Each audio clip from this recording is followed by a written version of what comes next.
औरंगजेब जो 1658 से 1707 तक मुगल साम्राज्य के शासक रहे, भारतीय इतिहास के सबसे विवादास्पद बादशाहों में से एक माने जाते हैं। उनके शासनकाल में कई विवाद उठे, खासकर हिंदू धर्म को लेकर। लोग अक्सर सवाल करते हैं कि क्या उन्होंने संगीत से नफरत की, उन्होंने मंदिर क्यों तुड़वाए, मथुरा और काशी के मंदिरों को ध्वस्त करने के पीछे का क्या कारण थे। उनकी नीतियों और आदतों को लेकर भी आलोचनाएं होती रही हैं, लेकिन एक पहलू जो अक्सर नजरअंदाज कर दिया जाता है वो ये है कि उनकी दो पत्नियां हिंदू थीं, नवाब बाई और उदयपुरी।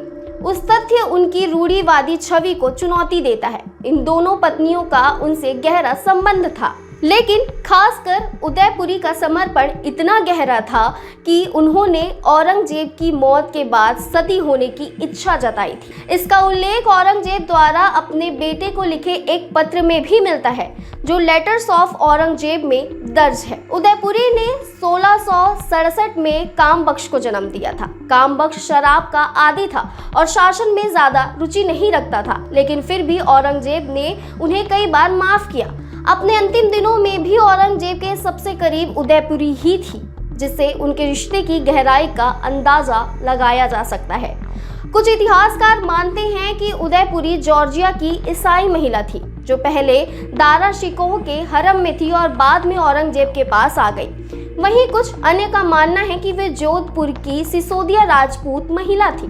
प्रसिद्ध इतिहासकार जदुनाथ सरकार ने भी यह दावा किया कि उदयपुरी औरंगजेब की पत्नी थी, लेकिन इस पर विवाद बना रहा।